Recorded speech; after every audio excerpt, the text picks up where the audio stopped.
Bismillahirrahmanirrahim. Assalamualaikum warahmatullahi wabarakatuh. Salam sejahtera untuk kita semua. Perkenalkan, saya Dr. Husni Tamrin, SHMH, dosen tetap Fakultas Hukum Universitas Partiba. Pada kesempatan ini, saya sedang mengikuti sertifikasi dosen. Pada kesempatan ini, saya akan menyampaikan terkait dengan pernyataan diri dosen dalam unjuk Tridharma Perguruan Tinggi, PDD, UKT, PT. Bidang ilmu yang akan saya sampaikan pada kesempatan ini itu adalah hukum lingkungan.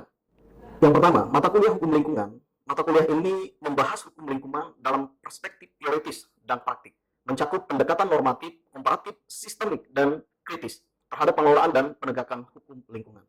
Cakupan materi meliputi prinsip-prinsip dasar, politik hukum, sistem, regulasi, serta berbagai instrumen penegakan hukum, baik itu secara pidana, perdata, administrasi, dan pendekatan pembangunan berkelanjutan.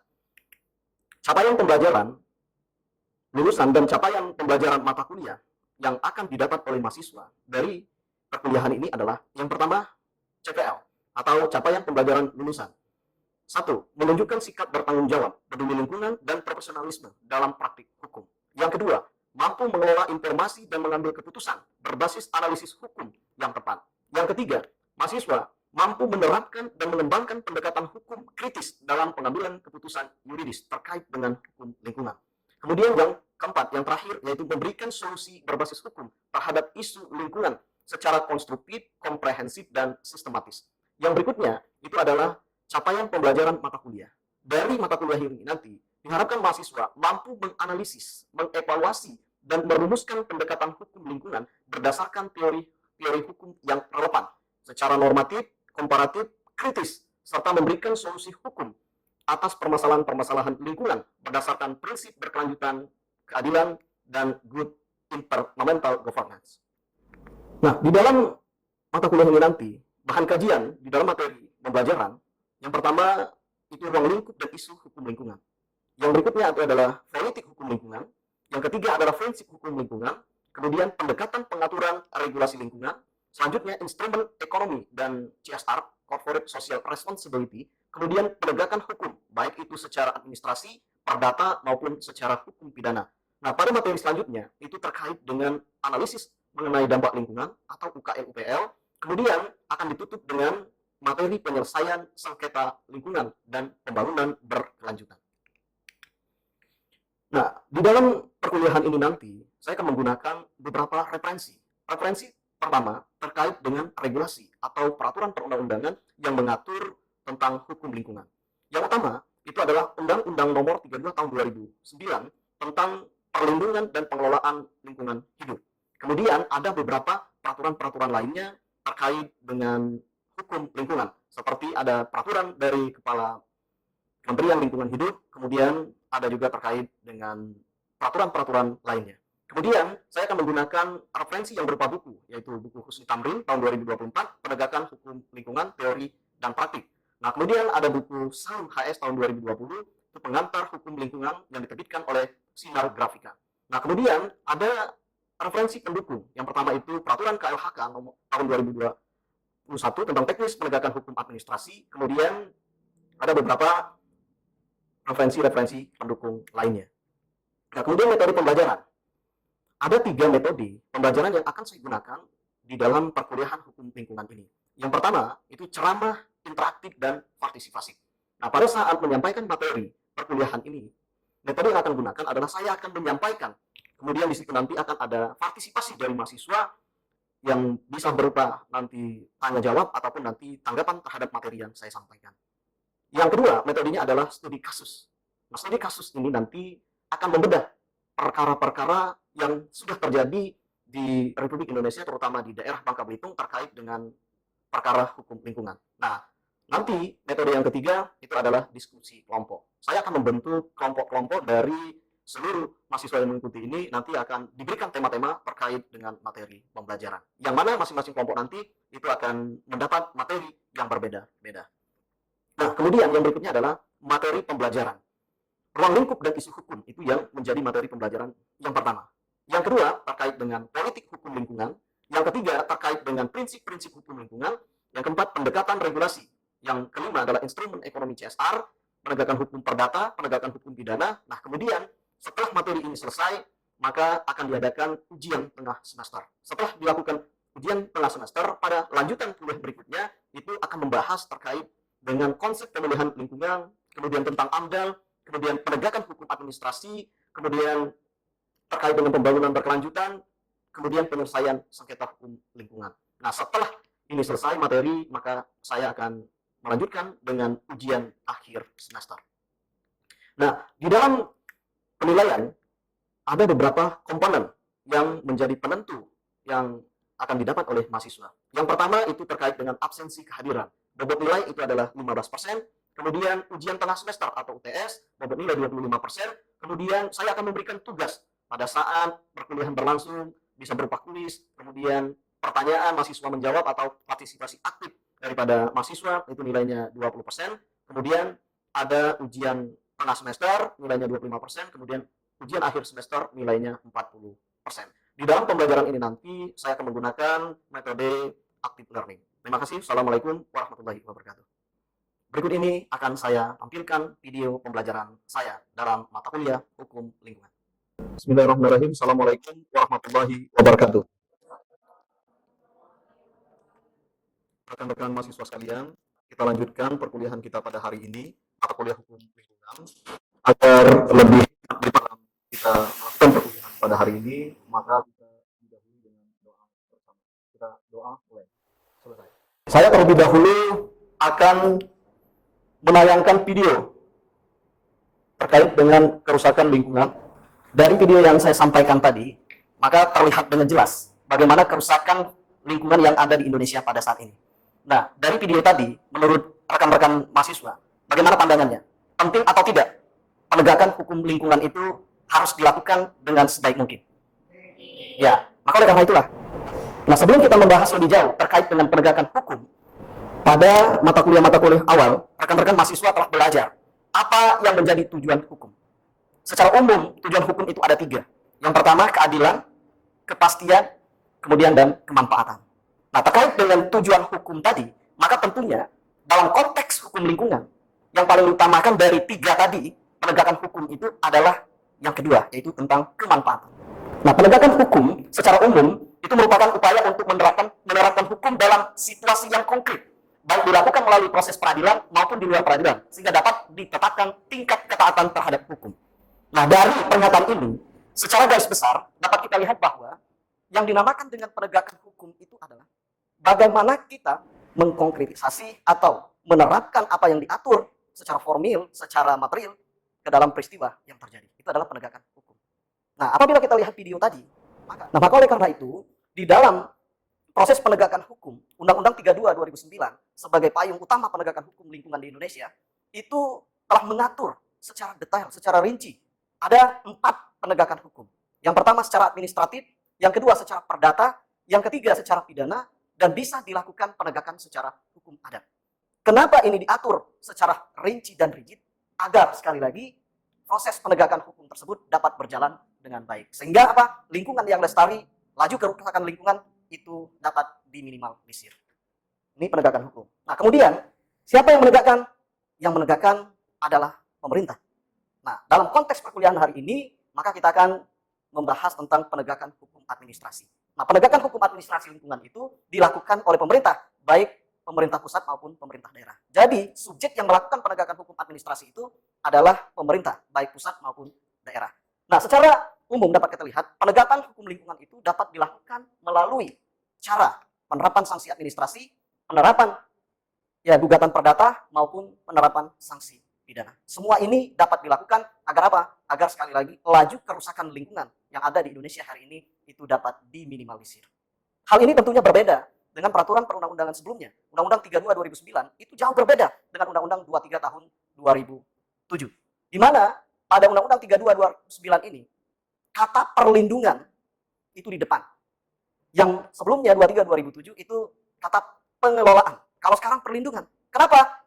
Karena pada tahun 2009 akibat pembangunan yang sangat pesat, bukan hanya di Indonesia tapi di hampir seluruh dunia, industri yang sangat pesat di tahun 2009 ini menyebabkan negara harus membuat regulasi yang kuat Agar apa? Agar laju kerusakan lingkungan ini dapat dikendalikan. Agar apa? Agar kelestarian lingkungan ini dapat berkelanjutan. Maka oleh karena itu, dengan adanya kata perlindungan, setiap pemanfaatan lingkungan terlebih dahulu harus mengedepankan perlindungan. Bukan mengedepankan pengelolaan. Nah, pengelolaan lingkungan hidup itu atau pemanfaatan lingkungan hidup itu tidak mungkin tidak dilakukan. Kenapa? Karena ini untuk kepentingan manusia. Karena ini untuk kepentingan ekonomi. Nggak mungkin manusia bisa bertahan hidup tanpa memanfaatkan lingkungan. Tetapi dengan adanya Undang-Undang 32 2009, pemanfaatan dan pengelolaan lingkungan hidup harus dibentengi terlebih dahulu dengan perlindungan. Maka oleh karena itulah, secara garis besar dapat kita lihat bagaimana Undang-Undang 32 2009 tersebut memberikan atau mengatur tentang perlindungan itu lebih diutamakan daripada pengelolaan. Misalnya ada perusahaan yang melakukan usaha, izin berusaha, izin-izin yang lain secara spesifikasi secara khusus telah terpenuhi, izin lingkungan yang tidak terpenuhi, maka izin-izin yang lain itu dibatalkan demi hukum. Kalau itu menggunakan lingkungan hidup. Nah, jadi pemanfaatan lingkungan dan pengelolaan lingkungan itu harus diberikan perlindungan terlebih dahulu. Nah, inilah yang dikatakan dengan adanya keinginan yang besar pada saat membuat undang-undang itu untuk dilakukan pembangunan yang berkelanjutan. Hari ini instrumen penegakan hukum lingkungan yang ada di Indonesia. Baik itu tersebar di dalam ya pasal-pasal yang ada di dalam Undang-Undang 32 maupun peraturan-peraturan pelaksana lainnya. Baik itu yang bersifat di pemerintah pusat maupun itu ada di pemerintah daerah. Nah, kemudian penegakan hukum administrasi lingkungan. Nah, inilah yang akan kita bahas lebih jauh, lebih dalam pada perkuliahan pada hari ini. Jadi dari 4 penegakan hukum atau 5 tadi, maka yang paling dahulu kita pelajari hari ini adalah penegakan hukum administrasi lingkungan. Nah, penegakan hukum administrasi lingkungan itu bersifat preventif atau pengawasan, itu yang utama. Kemudian represif, sanksi administrasi untuk menegakkan peraturan perundang-undangan. Kemudian penegakan hukum lingkungan administrasi dapat diterapkan terhadap kegiatan yang melanggar persyaratan perizinan dan perundang-undangan. Karena di awal tadi saya sampaikan, di dalam hukum administrasi lingkungan ada 3 hal utama. Yang pertama terkait dengan perencanaan penggunaan lingkungan. Perencanaan penggunaan lingkungan itu apa wujudnya? Itu tadi terkait dengan izin. Kemudian pengawasan. Pengawasan ini dilakukan oleh pemerintah melalui aparatur yang bertugas. Itu biasanya di Kementerian Lingkungan Hidup. Itu ada pengawasnya. Kemudian ketika terjadi pelanggaran secara administratif, maka akan dikenakan sanksi administrasi. Nah, jadi 3 inilah di dalam proses penegakan hukum administrasi. Yang pertama tadi melalui perencanaan tadi, itu izin. Jadi tidak bisa seseorang itu memanfaatkan lingkungan tanpa harus ada izin lingkungan terlebih dahulu. Kemudian setelah izin diberikan dilakukan pengawasan. Yang terakhir, secara hukum administrasi, ketika itu sudah berjalan, sudah dilakukan pengawasan dan terjadi pelanggaran, disitulah ruang yang dinamakan dengan sanksi administrasi. Jadi sanksi administrasi itu adalah sanksi yang diberikan oleh pemerintah maupun pemerintah daerah terhadap pelaku usaha atau perorangan yang menggunakan lingkungan hidup untuk berusaha. Jadi ketika ada perusahaan yang melakukan pelanggaran terhadap lingkungan, maka bisa langsung terlebih dahulu dengan sanksi administrasi. Nah, sanksi administrasi ini secara hukum itu dapat dilakukan melalui 4 jenis. Yang pertama itu teguran. Nah, teguran ini bersifat tertulis karena ini administrasi.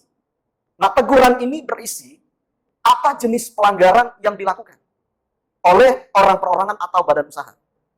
Ketentuan atau norma hukum yang mana yang dilanggar. Itu harus dimuat di dalam teguran tersebut. Teguran tertulis dilakukan. Sudah dilakukan, tetapi tetap saja terjadi pelanggaran dan tidak ada perbaikan. Maka ada sanksi yang kedua, yaitu paksaan pemerintah. Nah, paksaan pemerintah ini salah satu contohnya misal ada perusahaan yang sudah ditegur karena melakukan tindakan membuang limbah yang tidak sesuai dengan ketentuan yang telah ditetapkan di dalam perizinan. Kemudian, teguran tersebut tidak diindahkan. Selanjutnya, pemerintah dapat melakukan paksaan pemerintah. Apa? Dengan cara menutup sementara areal berusaha tersebut. Itu dapat dilakukan, itu paksaan pemerintah. Nah, kemudian terbaru, ada peraturan Kementerian Lingkungan Hidup nomor 14 tahun 2024. Paksaan pemerintah tersebut dapat disertai dengan sanksi denda yang bervariasi mulai dari 2,5% sampai dengan 10%. Ini peraturan terbarunya. Yang sebelumnya paksaan pemerintah tidak disertai dengan denda. Sekarang sudah dapat disertai dengan denda. Misal, ada perusahaan, izin lokasinya belum keluar, tapi dia sudah membangun. Nah, ketika dia sudah membangun, izin lingkungannya belum selesai, maka ini dapat dikenakan paksaan pemerintah. Yang tadi apa? Ditutup sementara, jangan sampai ada kegiatan pembangunan, kemudian diberikan juga denda, sebagaimana yang diatur di dalam Peraturan Menteri Lingkungan Hidup nomor 14 tahun 2024. Nah, itu paksaan pemerintah. Ketika paksaan pemerintah ini juga tidak dilaksanakan, maka muncul pemerintah dapat melakukan sanksi administrasi yang lebih berat. Apa itu? Pembekuan izin lingkungan. Kalau ini sudah punya izin. Jadi dia dapat dibekukan izinnya. Misal ada perusahaan yang sudah mempunyai izin lingkungan, tetapi dia melakukan pelanggaran terhadap ketentuan perizinan yang sudah ada terkait dengan lingkungan. Teguran sudah, paksaan pemerintah sudah, tapi ini tidak juga diindahkan. Maka dilakukan pembekuan izin lingkungan. Apa beda nanti dengan sanksi yang lebih berat, pencabutan izin lingkungan? Kalau pembekuan ini ada batas waktu. Agar apa? Agar memberikan kesempatan pada pengusaha atau orang yang menggunakan lingkungan untuk berusaha tersebut melakukan perbaikan-perbaikan atau memenuhi apa yang telah ditetapkan oleh pemerintah. Itu pentingnya dibekukan dulu. Jika dibekukan dalam waktu yang sudah ditentukan, ternyata ketentuan-ketentuan perbaikan juga tidak dilakukan, maka sanksi yang paling berat itu adalah pencabutan izin lingkungan. Nah, ingat tadi di awal saya sudah menyampaikan, ketika izin lingkungannya sudah dicabut, maka seluruh izin-izin turunan itu dinyatakan tidak berlaku lagi. Jadi hati-hati dengan izin lingkungan. Itu bisa dilakukan. Apa? Pencabutan izin. Ini sanksi administrasi. Jadi ketika ada suatu usaha, misalnya perkebunan, atau misalnya pertambangan, ketika izin lingkungannya sudah dicabut, maka perusahaan itu wajib hukumnya untuk berhenti. Karena izin yang lainnya, izin penambangan atau IUP, kemudian ada lagi izin penjualan, maka itu semuanya akan dicabut. Atau apa? Secara hukum itu dinyatakan tidak berlaku. Ini hukum administrasi. Apa tujuan dari pengenaan sanksi administrasi? Nah, tujuannya yang pertama adalah melindungi lingkungan hidup dari pencemaran dan atau kerusakan akibat suatu usaha kegiatan. Ini tujuan utamanya. Jadi, hukum administrasi tadi yang disampaikan bahwa ini tidak melalui proses pengadilan. Sehingga apa? Cepat dilakukan oleh pemerintah. Pemerintah tidak perlu membuktikan pidananya, pemerintah tidak perlu melakukan gugatan perdata dan segala macam bagian, tidak perlu. Karena kewenangan pemerintah terkait dengan izin lingkungan tadi. Maka oleh karena itulah tadi saya sampaikan, di Undang-Undang 32 2009 ada kata perlindungan di depan. Jadi dilindungi dulu lingkungan ini, baru dimanfaatkan. Jadi itu tujuannya melindungi dari pencemaran, menanggulangi pencemaran dan atau kerusakan. Nah ini, ketika yang ini melindungi supaya tidak terjadi, yang kedua, menanggulangi pencemaran. Ketika sudah terjadi pencemaran atau kerusakan lingkungan, kalau melalui proses yang lain seperti hukum perdata dan pidana itu prosesnya panjang, maka hukum administrasi cepat. Karena ini dilakukan oleh pemerintah tanpa melalui proses peradilan. Jadi ketika terjadi pencemaran atau kerusakan, dia dapat langsung menanggulangi. Dengan apa? Dengan ketentuan, ya dia dapat melakukan paksaan pemerintah. Kemudian memberikan efek jerah bagi penanggung jawab usaha dalam kegiatan yang melanggar peraturan perundang-undangan dalam pengelolaan lingkungan hidup. Yang terakhir, memulihkan kualitas akibat dari pencemaran. Nah, jadi sekali lagi, tujuan dari penegakan administrasi ini adalah memberikan perlindungan terhadap lingkungan secara cepat. Kenapa? Karena ini kewenangan atau kekuasaan pemerintah. Ya, dapat dicermati ya. Nah, kemudian ini faktor-faktor penegakan hukum administrasi lingkungan. Yang pertama, izin yang didaya gunakan sebagai perangkat pengawasan dan pengendalian. Nah, sekali lagi, faktor-faktor penegakan hukum administrasi lingkungan itu adalah terkait dengan izin. Bagaimana izin itu sebagai perangkat pengawasan dan pengendalian. Kemudian persyaratan dalam izin merujuk pada AMDAL, UKL, UPL, standar baku mutu lingkungan, peraturan perundang-undangan lainnya. Kemudian mekanisme pengawasan, penaatan, dana sarana yang memadai. Kemudian keberadaan pejabat pengawas, PPLH, yaitu kuantitas dan kualitas yang memadai. Yang terakhir sanksi administrasi yang efektif. Nah, jadi faktor-faktor yang menentukan keberhasilan dari penegakan hukum administrasi lingkungan itu adalah ini. Yang paling sering terjadi kendala itu adalah ini. Pendanaan untuk melakukan pengawasan itu yang terkadang tidak ada anggarannya. Baik itu pada pemerintah pusat maupun pemerintah daerah. Kalaupun ada sangat terbatas. Ini sekarang yang menjadi. Sehingga apa? Penegakan hukum administrasi lingkungan hidup itu terkesan tidak dapat dilakukan secara efektif. Kenapa? Kurangnya pendanaan yang memadai. atau kurangnya pendanaan untuk melakukan pengawasan dan penegakan hukum administrasi itu sendiri. Jadi ini masih masalah utama itu pendanaan. Yang berikutnya, kurangnya kuantitas dan kualitas dari pejabat pengawas yang ada di pemerintah. Kurangnya kemampuan pendanaan, kurangnya kualitas dan kuantitas dari manusianya yang melakukan pengawasan itu. Ini menjadi kendala. Nah, kemudian tentunya ketika terjadi kekurangan pendanaan, terjadi kekurangan kualitas pejabat yang melakukan pengawasan, kurangnya kuantitas atau jumlahnya, nah sehingga terkadang sanksi administrasi ini ya itu tidak berlaku efektif. Artinya apa? Artinya sanksi administrasi tersebut terkadang tidak dapat diterapkan terhadap seluruh pelanggaran-pelanggaran terhadap lingkungan yang ada di Indonesia hari ini. Padahal tadi saya sampaikan, ini sebenarnya sebagai instrumen penegakan hukum lingkungan yang paling diutamakan karena efektif sebenarnya. Tidak perlu proses peradilan. Cukup pemerintah menggunakan kewenangan dan kekuasaan yang dimiliki berdasarkan Undang-Undang 32 2009 dapat dilakukan. Tetapi sekali lagi, ini kurang efektif karena kurangnya pendanaan dan sarana-prasarana dan lain-lain. Nah, sehingga karena ini tidak efektif, maka muncullah penegakan hukum perdata, penegakan hukum pidana, dan sebagian di daerah-daerah lain seperti Kalimantan itu masih menyelesaikan dengan penegakan hukum adat atau denda adat. Nah, rekan-rekan sekalian, yang berikutnya adalah mekanisme penerapan sanksi administrasi. Secara hukum administrasi, sebenarnya penegakan hukum administrasi lingkungan juga sama. Apa azasnya? Atau yang pertama itu adalah dilakukan secara bertahap. Apa secara bertahap? Dimulai dari teguran terlebih dahulu. Nggak bisa secara serta-merta pemerintah dengan kekuasaan dan kewenangan yang dimiliki langsung melakukan pembekuan atau pencabutan izin.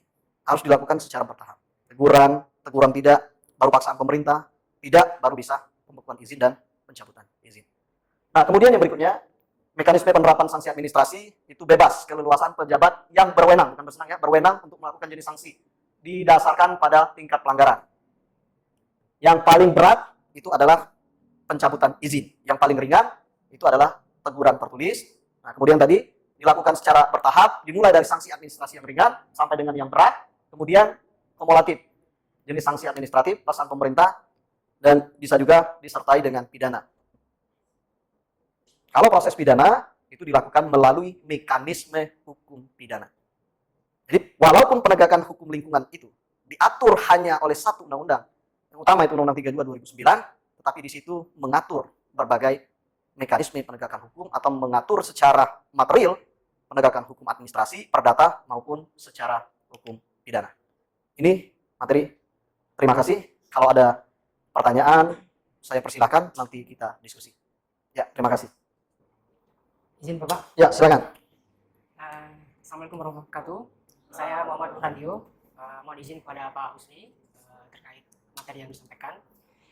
Tadi materi yang disampaikan bahwa kita ketahui Undang-Undang Nomor 32 Tahun 2009 itu adalah merupakan induk dari peraturan tentang lingkungan di Indonesia saat ini. Nah, pertanyaannya Pak, apa yang membedakan peraturan ini dengan peraturan sebelumnya?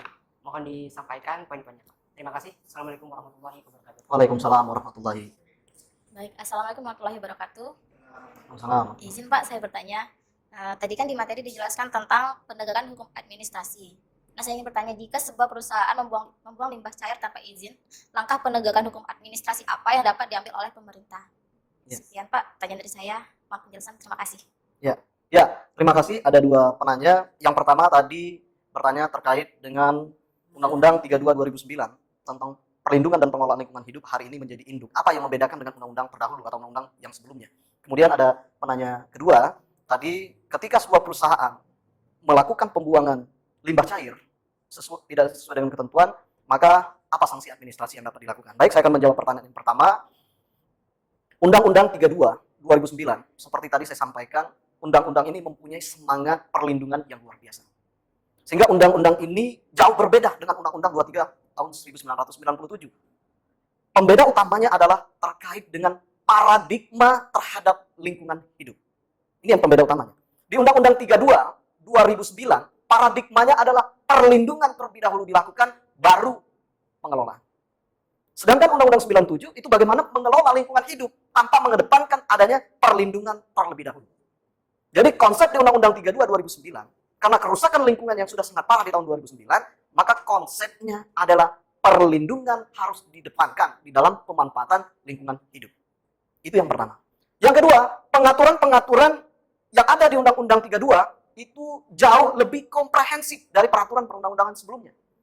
Partisipasi masyarakat diberikan ruang yang sangat besar di Undang-Undang 32 2009. Bahkan di Undang-Undang 32 2009 ada ketentuan pasal itu yang menyebutkan badan atau lembaga swadaya masyarakat atau perorangan yang memperjuangkan atau melaporkan adanya tindak pidana atau perusakan dan pencemaran lingkungan, orang tersebut atau lembaga masyarakat tersebut tidak dapat digugat secara perdata maupun pidana. Ini spesial undang-undang ini. Kenapa? Karena kalau masih bisa orang ini digugat, ketika dia melaporkan adanya kerusakan lingkungan, maka cenderung akan dihukum dengan pencemaran nama baik dan segala macam bagian. Tetapi Undang-Undang 32 2009 memberikan perlindungan terhadap hal yang demikian. Kemudian juga dalam sanksi pidana, Undang-Undang 32 2009 mulai dari pasal 98 sampai dengan pasal 120 itu mengatur bahwa pelanggaran pidana di dalam lingkungan hidup tidak lagi menjadi ultimum remedium. Bukan lagi upaya terakhir penegakan hukum pidananya, tetapi dia berubah menjadi premium remedium. Apa itu premium remedium? Tanpa harus penegakan hukum yang lain, ketika terjadi pelanggaran terhadap lingkungan, terjadi pengerusakan terhadap lingkungan, terjadi pencemaran terhadap lingkungan, hukum pidana dapat dilakukan penegakan. Ini beda dengan undang-undang yang sebelumnya. Jadi kalau undang-undang sebelumnya tidak, pidana atau sanksi pidana itu sebagai ultimum remedium, sebagai upaya terakhir. Sementara kalau dengan Undang-Undang 32 2009 dia sebagai premium remedium. Tidak perlu penegakan hukum yang lain, bisa langsung masuk ke konteks penegakan hukum pidana. Itu secara garis besar itu ya dapat dipahami Pak ya. 3. Nah, kemudian pertanyaan kedua. Tadi disampaikan ketika terjadi ada perusahaan membuang limbah cair misal ke sungai, sanksi administrasi apa yang dapat dilakukan? Nah, tadi saya sudah sampaikan, ada 4 sanksi administrasi yang dapat dilakukan oleh pemerintah, baik itu pemerintah pusat maupun pemerintah daerah, terhadap pelaku pencemaran yang membuang limbah sembarangan ini. Yang pertama, itu adalah teguran tertulis. Ditegur. Dia membuang limbah cair dengan tidak sesuai ketentuan, ditegur terlebih dahulu. Itu sanksi yang pertama, teguran secara tertulis. Sanksi yang kedua apa? Ketika teguran secara tertulis juga tidak diindahkan oleh pelaku usaha ini, maka ada paksaan pemerintah dapat dilakukan. Apa tadi? Pemerintah melalui aparatur pemerintahnya dapat mempolis land atau melakukan penghentian terhadap usaha tersebut. Itu. Dengan ketentuan-ketentuan. Misalnya, tidak boleh lagi membuang limbah, memperbaiki kerusakan lingkungan yang telah terjadi, itu dipasang. Kemudian, sanksi yang ketiga, itu adalah pembekuan izin lingkungan. Nah, pembekuan izin lingkungan ini ketika teguran tidak, paksaan pemerintah juga tidak, masih saja tetap, maka pembekuan izin. Dibekukan izinnya selama jangka waktu tertentu. Jika tidak juga, maka sanksi yang paling berat yang dapat dilakukan adalah mencabut izin lingkungan. Artinya apa?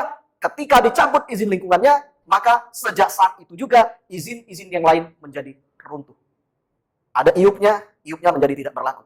Ada izin penjualannya, izin penjualan tidak berlaku. Ada izin produksi tidak berlaku. Kenapa? Karena izin induknya, izin lingkungan telah dicabut oleh pemerintah. Nah, jadi ini 4 sanksi yang dapat diberikan terhadap pelaku usaha yang melakukan pembuangan limbah cair sembarangan tadi. Ya, dapat dipahami? Ya, ada pertanyaan yang lain? Cukup ya? Jika cukup, maka perkuliahan kita pada hari ini kita cukupkan sampai di sini. Terima kasih atas perhatian dari rekan-rekan mahasiswa. Semoga apa yang saya sampaikan tadi dapat dipahami dan bermanfaat bagi kita bersama. Terima kasih. Assalamualaikum warahmatullahi wabarakatuh. Ya, sebelum kita meninggalkan ruangan, sekali lagi kita berdoa untuk menutup perkuliahan pada hari ini. Selesai. Terima kasih. Silakan rekan-rekan untuk meninggalkan ruangan. Terima kasih. Assalamualaikum warahmatullahi wabarakatuh.